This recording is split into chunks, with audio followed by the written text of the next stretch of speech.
এটা সিদ্ধ চালের গুঁড়ি, আতপ চালের গুঁড়ি বানাবো বন্ধুরা। এটার মধ্যে আমি এই যে কুচনো লঙ্কা দিয়ে দিচ্ছি, আর একটু ধনে পাতা দিয়ে দিচ্ছি, আর দিয়ে দিচ্ছি টমেটো। পিঠাটা ঝাল ঝাল খেতে ভালো লাগবে। এগুলো দিয়ে আমি বেশ ভালো করে মেখে নিচ্ছি।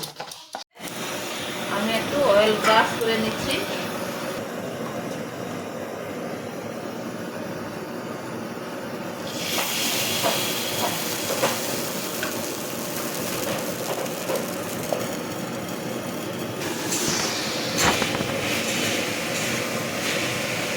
এই দেখুন বন্ধুরা,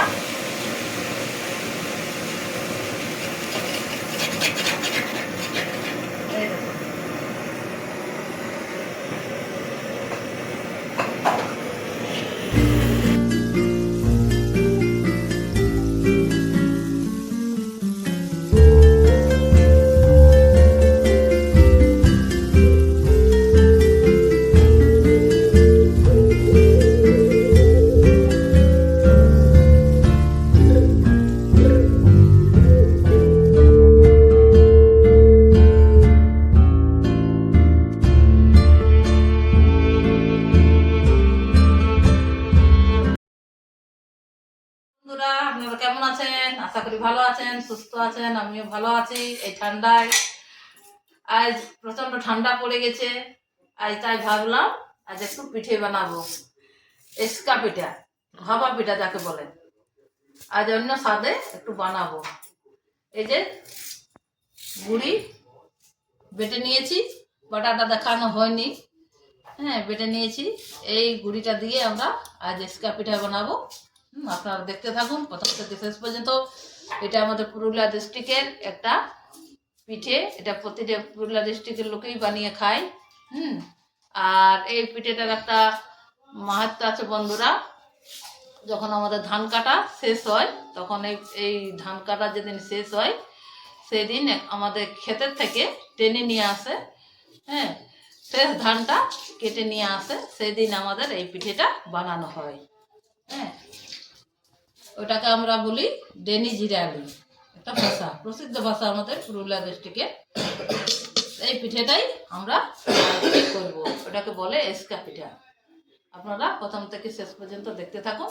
ভিডিওটা যদি ভালো লাগে লাইক শেয়ার কমেন্ট করে দেবেন, আর আমার পাশে থাকবেন বন্ধুরা। তাহলে আর দেরি না করে আমি কিভাবে পিঠেটা বানাচ্ছি আপনারা দেখতে থাকুন। এটা সিদ্ধ চালের গুঁড়ি, আতপ চালের গুঁড়িতে হয় বন্ধুরা, কিন্তু আতপ চালের গুঁড়িতে পিঠেটা একটু শক্ত হয়ে যায়, আর সিদ্ধ চালের গুঁড়িতে করলে পিঠেটা নরম হয়, খেতেও খুব ভালো লাগে।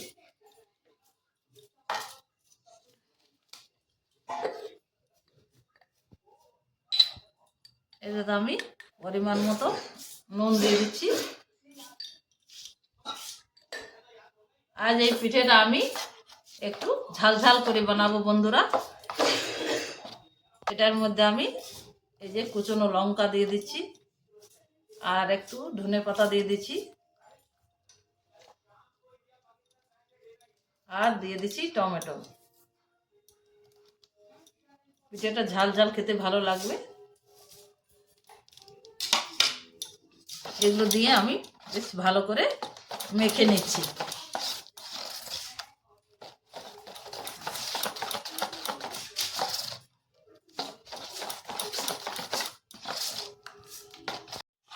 আমি সব কিছু দিয়ে একটা ব্যাটার তৈরি করে নিয়েছি, আর এটা আমি ঠান্ডা জলেই দিয়েছি বন্ধুরা।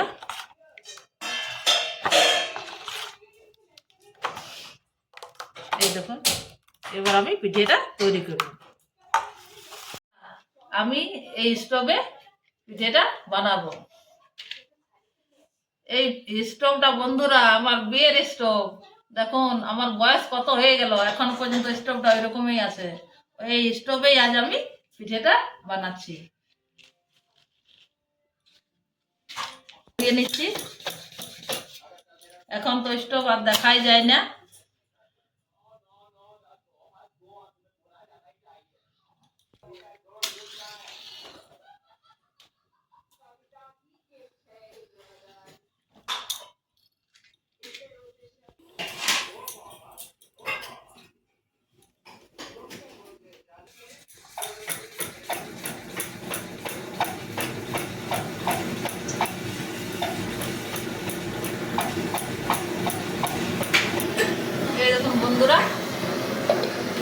গ্যাস জ্বালানো হয়ে গেছে, গ্যাস করতে বন্ধুরা স্টোভ জ্বালানো হয়ে গেছে। আর এই যে আমি একটা মাটির কড়াই নিয়েছি আর একটা ঢাকনা, এটা আমি এবার গ্যাসে বসিয়ে দিচ্ছি। আমি একটু অয়েল ব্রাশ করে নিচ্ছি।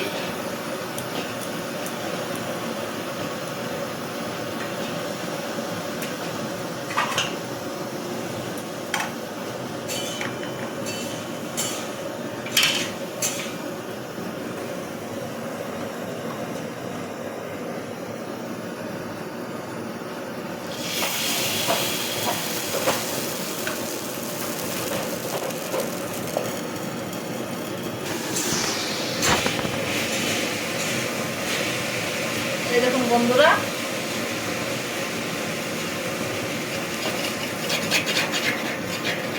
এই দেখুন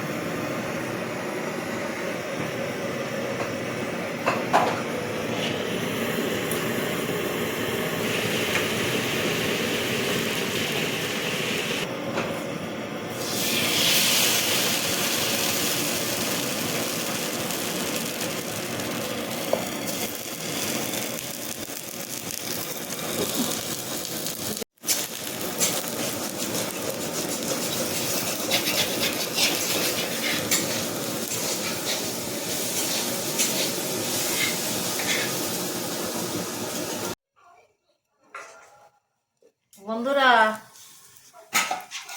আমাদের পিঠে করা কমপ্লিট। এই দেখুন বন্ধুরা,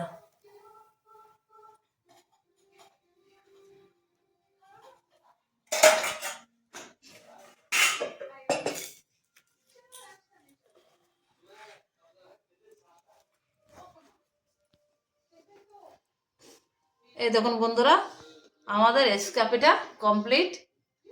দেখুন কি খুব সুন্দর হয়েছে। এবার খেয়ে বলবে কিরকম হয়েছে। আমি আমার বৌমাকে দিচ্ছি খেতে। এই দেখুন কি সুন্দর পিঠেটা হয়েছে, নরম তুলতুলে ঝাল ঝাল পিঠে। বন্ধুরা আপনারা তো দেখলেন আমি কিভাবে পিঠেটা বানালাম, এসকা পিঠা। হ্যাঁ, ঝাল ঝাল সুন্দর করে বানিয়েছি, খাচ্ছি।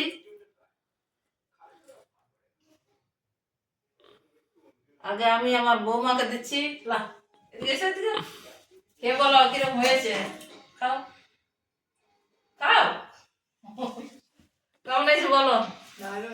ভালো হয়েছে। এবার আমিও খাচ্ছি, খুব সুন্দর হয়েছে। বন্ধুরা ঝাল ঝাল মিষ্টি মিষ্টি খুব ভালো লাগছে খেতে। এরকম যদি শীতের সময় বন্ধুরা পিঠে হয় তাহলে তার কিছু কথা হবে না বন্ধুরা। আর খেতেও খুব সুন্দর হয়েছে।